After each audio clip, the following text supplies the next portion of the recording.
Assalamualaikum warahmatullahi wabarakatuh. Waalaikumsalam warahmatullahi wabarakatuh.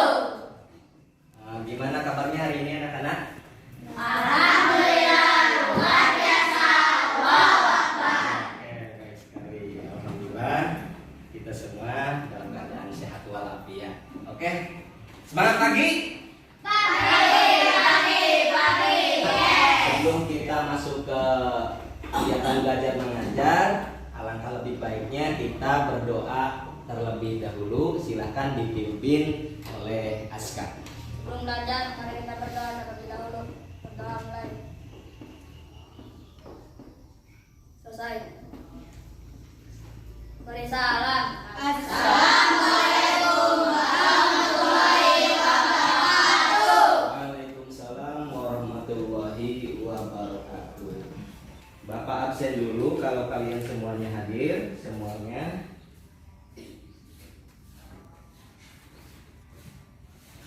Oke. Baiklah anak-anak, sebelum kita masuk ke kegiatan inti, terlebih dahulu Bapak ingin menanyakan terlebih dahulu kepada kalian semuanya. Kemarin kita sudah mempelajari tentang sifat terpuji, asmaul husna, kalimat thayyibah dan sebagainya. Oke, sebelum kita masuk ke pelajaran, supaya kalian semuanya semangat, kita seperti biasa ada tepuk semangat. Siap? Coba tepuk semangat.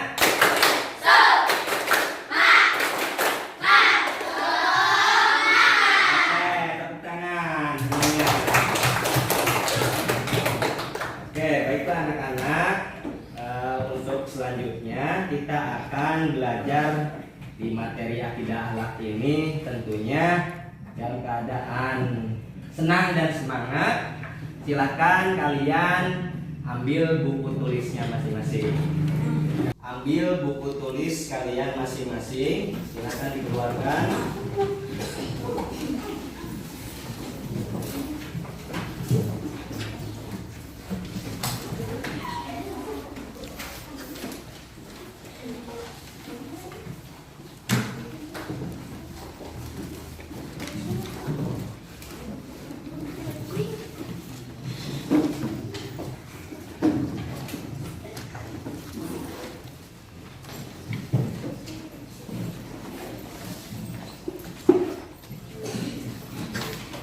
Oke, baiklah.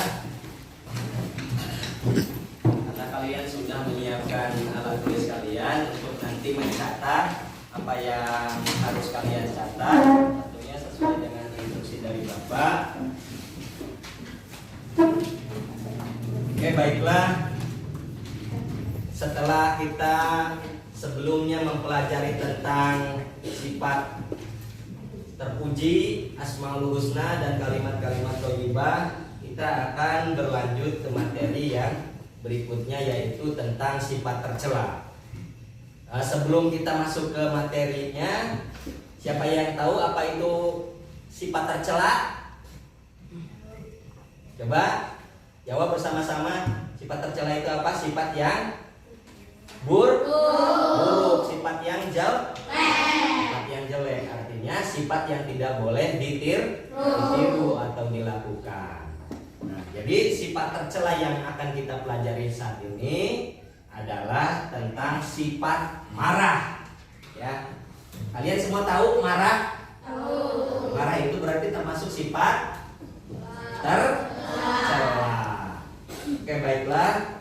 Kita nanti ke depan akan berdiskusi, namun sebelumnya Bapak akan menyampaikan tujuan pembelajaran yang akan kita laksanakan sekarang. Di antaranya yaitu menjelaskan pengertian marah, kemudian menyebutkan ciri-ciri marah, menyebutkan dalil larangan marah, dan yang keempat tata cara menjauhi sifat marah.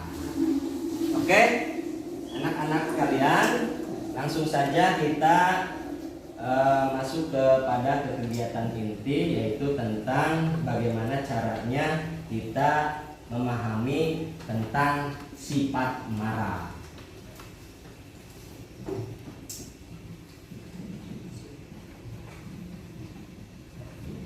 Oke, baiklah. Coba kalian sekarang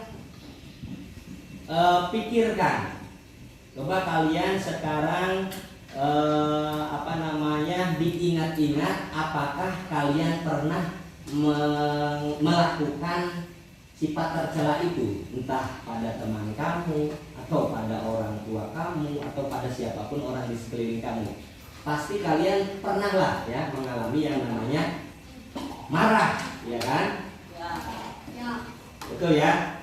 Nah, biasanya kalau marah itu seperti apa? Kalau dilihat dari pergerakan atau perubahan dari fisik kamu, coba kalian amati. Biasanya kalau orang marah itu dari muka saja. Kalau misalkan matanya seperti apa biasanya kalau orang marah?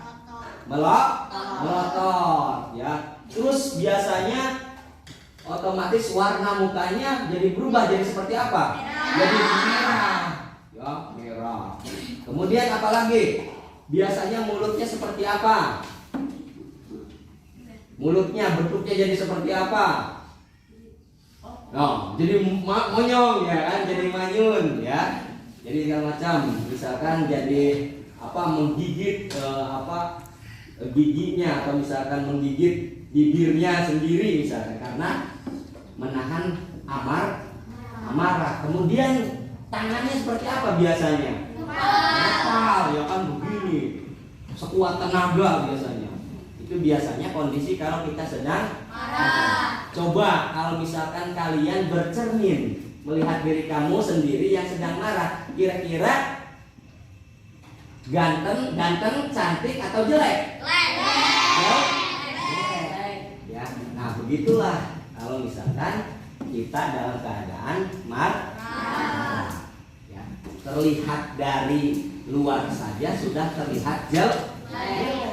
Berarti itu menunjukkan bahwa hatinya juga jelek karena tidak bisa menahan marah. Ya. Tapi seperti yang Bapak tanyakan sebelumnya, kamu pernah marah? Marah kepada siapa saja? Orang tua pernah? Marah kepada orang tua? Bagus tidak? Itu merupakan akhlak tercela atau terpuji? Ya kan? Terus pernah marah kepada siapa lagi? Teman. Ya. Biasanya kalau marah seperti apa? Membentak. Ya, biasanya suka membentak tiba-tiba. Ya kan? Ya. Apalagi sampai misalkan ada yang sampai apa? Memukul. Nah, itu berarti sudah kelewatan. Ya, sudah melakukan tindakan fisik misalnya gitu. Jadi kalau marah misalkan mengungkapkan kata-kata yang tidak baik, apalagi sampai melakukan kekerasan secara fisik. Nah, itu biasanya karena tidak bisa menahan sifat marah. Oke. Sekarang silahkan kamu dengarkan penjelasan dari Bapak terkait materi tentang marah. Oke. Nanti kalau misalkan ada beberapa hal yang dirasa penting, silahkan kalian catat nanti untuk sebagai bahan diskusi kita ya. Oke, kalian semuanya coba lihat ke depan, ke sini ya. Ini ada materi tentang akhlak ya. Kita coba pahami dulu tentang pengertian marah. Marah dari pandangan psikologi adalah salah satu jenis emosi yang dianggap sebagai emosi dasar dan bersifat universal. Semua orang dari semua budaya memiliki emosi marah. Biasanya marah dianggap sebagai bagian yang tidak terpisahkan dari agresi, kekejaman, dan kekerasan. Ya, dari penjelasan ini sangat mengerikan sekali. Coba semuanya lihat ke sini, lihat ke Bapak semuanya. Ya, ada banyak hal yang bisa memicu munculnya marah. Karena nih, mulai dari merasa tertekan. Ya, biasanya kalau orang marah itu pertama karena apa? Tertekan. Ya, kemudian dibatasi. Ya, biasanya kalau misalkan kamu dibatasi, tidak bolehkan ini, tidak boleh itu, biasanya suka langsung timbul marah, ya kan? Kamu pengennya misalkan bebas sesuai sesuka hati kamu. Misalkan dicegah. Ya, kalau dicegah biasanya suka marah, ya. Kemudian frustasi, apa itu frustasi? Frustasi itu berarti ketika kalian mempunyai masalah, ya. Banyak masalah, ya, kemudian akhirnya menimbulkan amarah. Diperlakukan berbeda, ya, dipilih kasih misalkan. Nah, itu juga misalkan kamu nanti akan memicu amarah, ya. Sampai adanya penyimpangan norma. Marah sebagai suatu emosi yang disebabkan karena seseorang menghadapi suatu keadaan yang tidak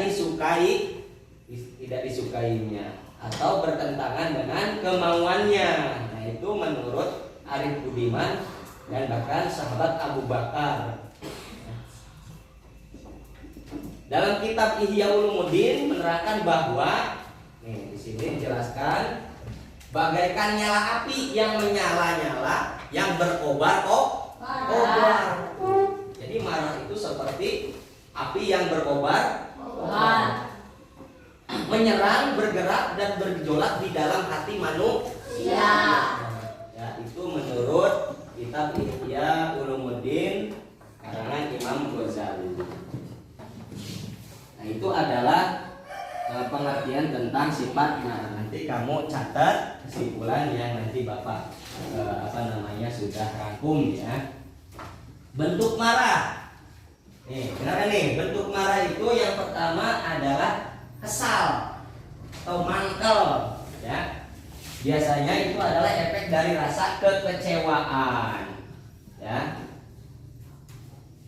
Itu biasanya karena misalkan kesal dan mangkel hanya dirasakan oleh orang yang sedang mengalaminya karena gejolak ini hanya berada dalam hati manusia. Kemudian menumpahkan kata-kata yang tidak baik.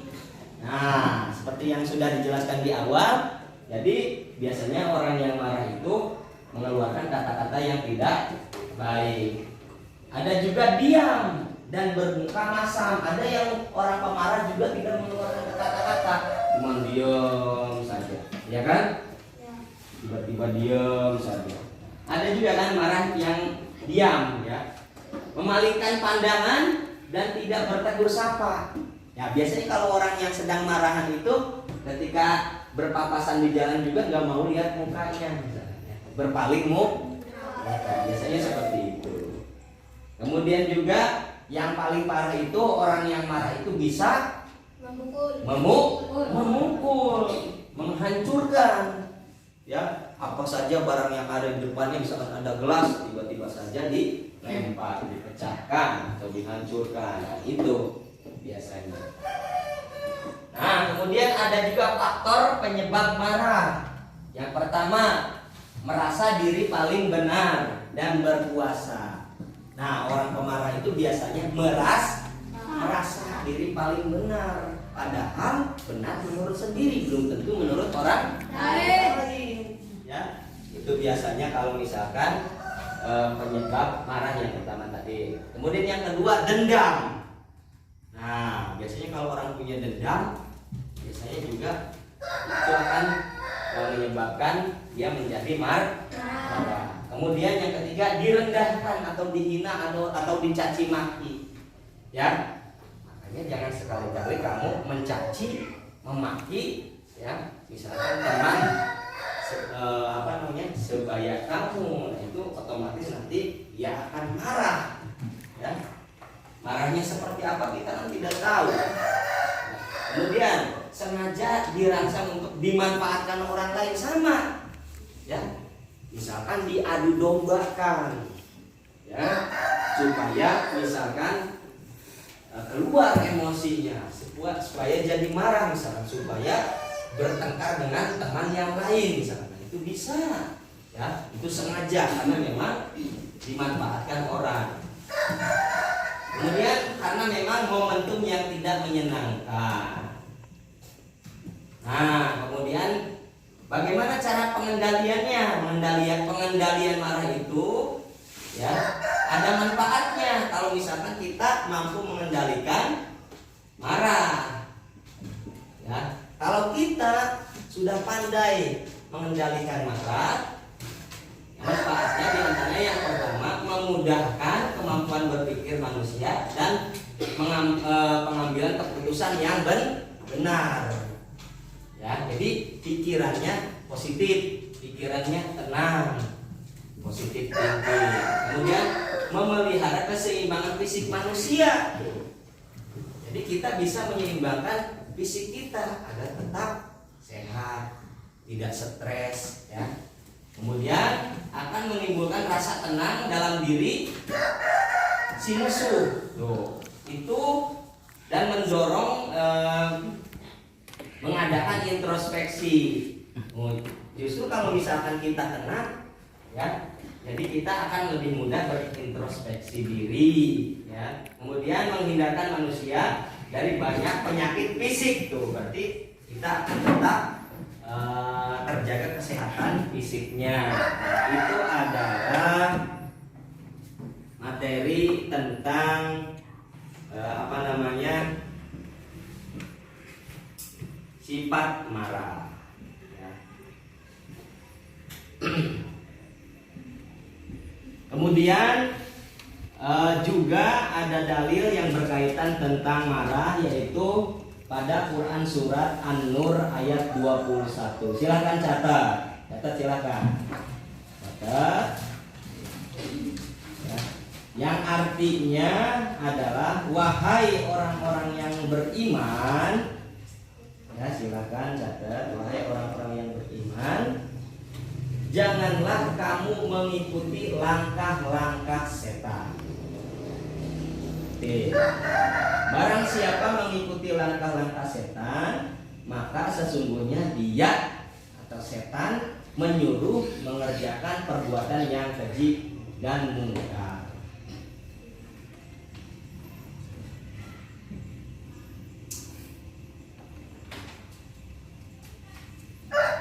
Nah, oke, baiklah, setelah kalian catat itu Quran yang berkaitan dengan sifat marah. Jadi marah itu jadi seperti melakukan sifat-sifatnya setan. Ini harus kita hindari. Oke, baiklah anak-anak, silakan kalian coba membuat kelompok diskusi. Silakan kalian coba berpasang-pasangan saja. Jadi nanti akan membuat kelompok diskusi seperti yang sudah kita buat sebelumnya. Oke, baiklah.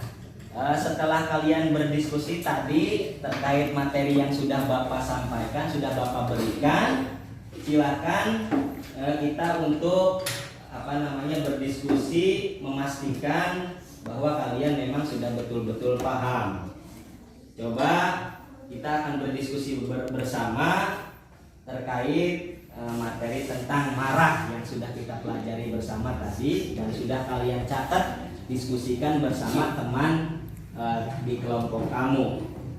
Coba dari hasil diskusinya Bapak minta coba dari kelompok 3 Aska, pengertian marah itu seperti apa? Silakan.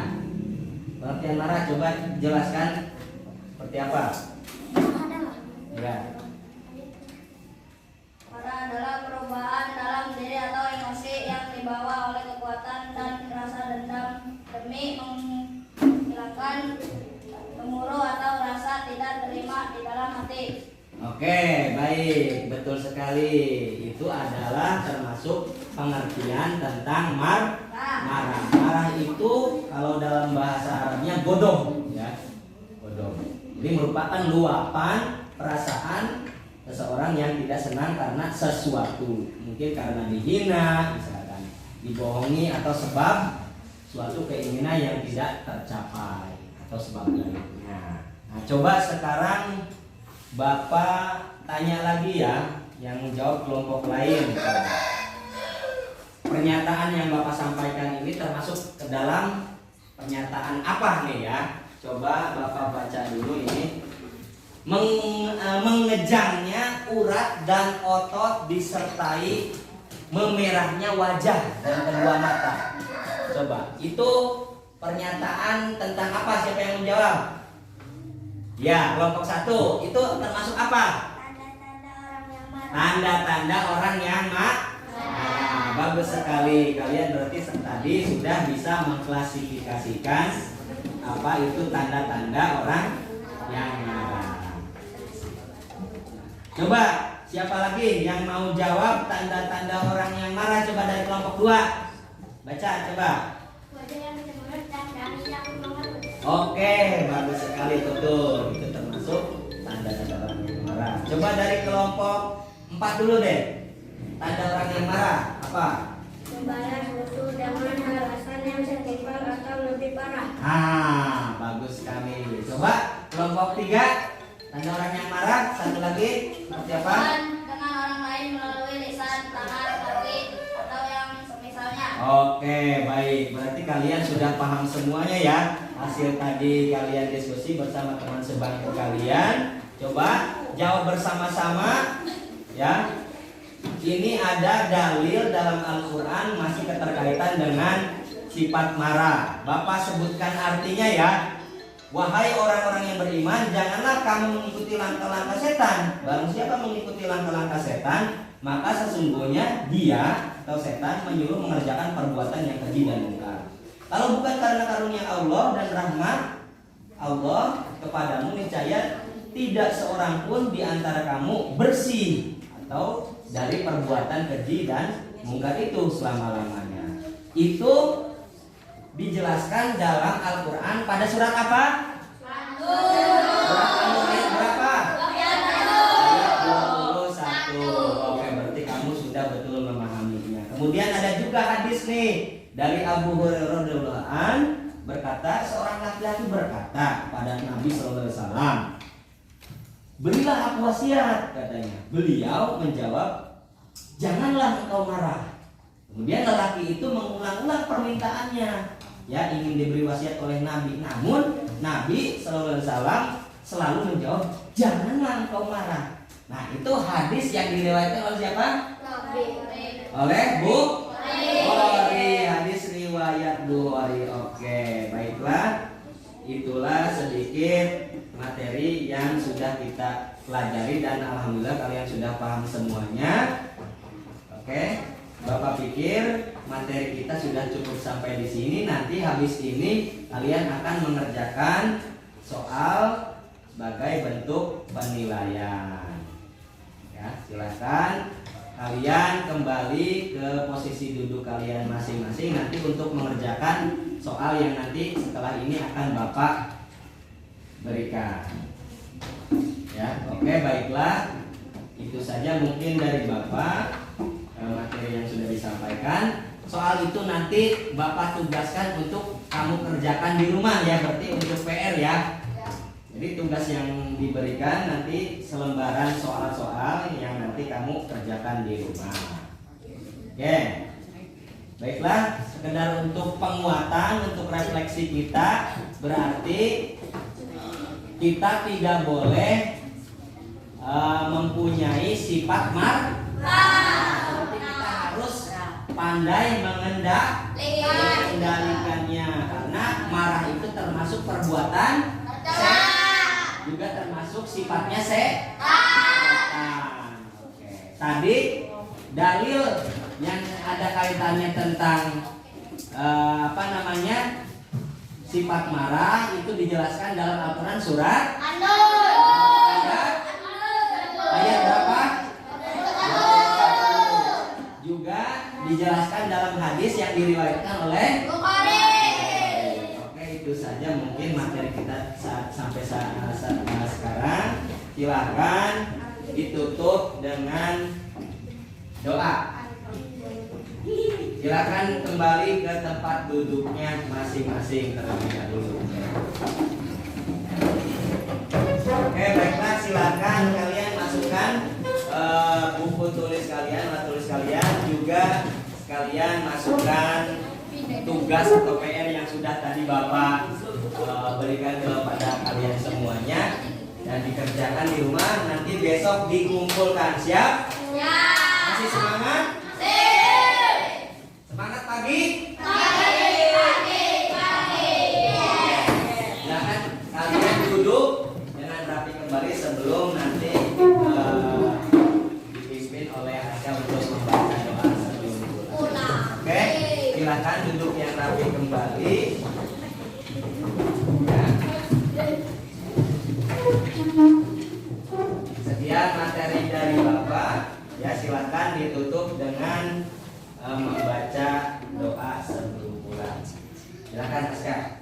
Sebelum pulang kita baca doa terlebih dahulu. Berdoa mulai. Bismillahirrahmanirrahim. Wal asri innal insana lafi khusr illa alladziina aamanu wa 'amilus shalihati wa tawassaw bil haqqi wa tawassaw bis sabri. Sadaqallahul adzim. Ya manas. Assalamu alaikum warahmatullahi wabarakatuh. Waalaikumsalam warahmatullahi wabarakatuh. Oke, baiklah, sekian materi pelajaran akidah akhlak. Nanti silakan kerjakan tugas PR-nya di rumah. Nanti besok dikumpulkan sebagai penilaian hasil belajar kamu. Tentunya khususnya tadi yang sudah kita pelajari tentang materi sifat marah. Oke, silakan pulang, coba barisan ini dulu.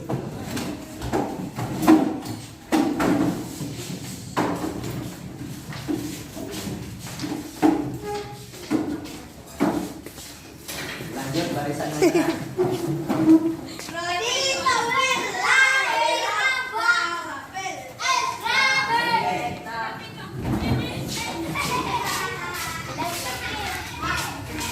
Ya, lanjut.